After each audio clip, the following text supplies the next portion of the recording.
presque tout le monde s'interroge sur la durée normale d'un rapport sexuel et nombreux sont ceux qui n'arrivent pas à trouver une réponse exacte. Pour y répondre, une étude s'est penchée sur la question afin d'estimer la durée moyenne des relations sexuelles d'un certain nombre de couples.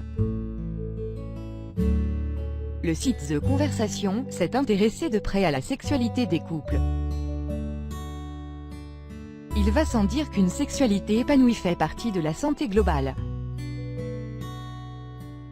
Mais combien de temps durent en moyenne les ébats amoureux? Les scientifiques ont eux aussi cherché à avoir la réponse à cette question, mais ces derniers la reformulent autrement.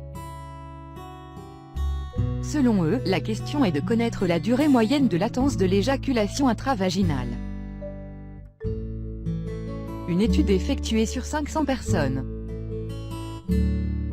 Il va sans dire que le rapport sexuel ne se limite pas à introduire le pénis dans le vagin et à éjaculer.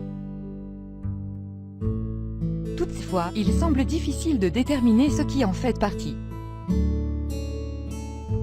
Peut en compter les préliminaires, les caresses ou les baisers, et lesquels devraient être pris en considération. Aussi, pour simplifier l'étude et la rendre plus précise,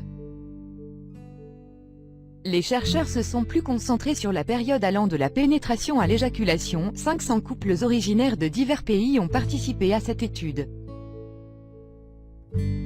Ils avaient pour mission de mesurer à l'aide d'un chronomètre la durée de leur rapport sexuel durant 4 semaines. Aussi fou que cela puisse paraître, les participants devaient appuyer sur le bouton Start lors de la pénétration et sur celui de Stop au moment de l'éjaculation. Même si cette méthode ne semble pas être des plus romantiques, elle était nécessaire pour aboutir à un résultat. À l'issue de cette étude, il s'est avéré que les résultats diffèrent d'un couple à l'autre. La moyenne de chaque couple allait de 33 secondes pour le rapport sexuel le plus court à 44 minutes pour le plus long. Il est donc clair qu'il n'existe pas forcément une durée normale d'un rapport sexuel. Toutefois, la durée moyenne médiane mesurée en prenant en compte les rapports de tous les couples est de 5,4 minutes sur la période déterminée de 4 semaines par ailleurs. D'autres facteurs ont été pris en considération durant cette étude. Il s'agit notamment de l'usage des préservatifs qui ne semble en aucune façon influencer la durée du rapport sexuel. Il en est de même pour la circoncision chez l'homme. L'origine géographique ne semble pas non plus avoir une influence notable sur la durée des rapports, hormis pour les couples turcs, chez qui les rapports ont duré en moyenne 3,7 minutes. En comparaison à ceux des Pays-Bas, de l'Espagne, du Royaume-Uni ou encore des États-Unis. En revanche, l'âge des participants a enregistré une différence. Chez un couple âgé, les relations sexuelles sont plus courtes contrairement aux idées reçues.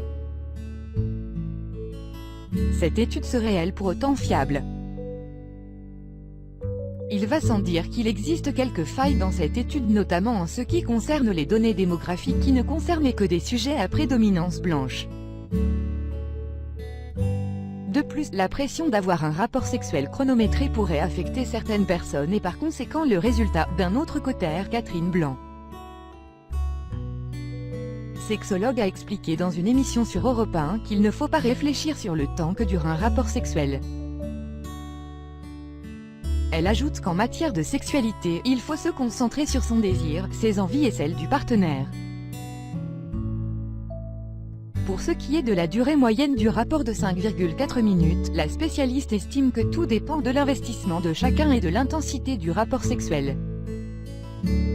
De plus, en tenant compte des préliminaires, la durée moyenne pourrait être d'une vingtaine de minutes. Aussi, faire l'amour n'est pas un marathon et la longueur de l'acte n'a aucun intérêt. L'essentiel est l'intensité de l'amour.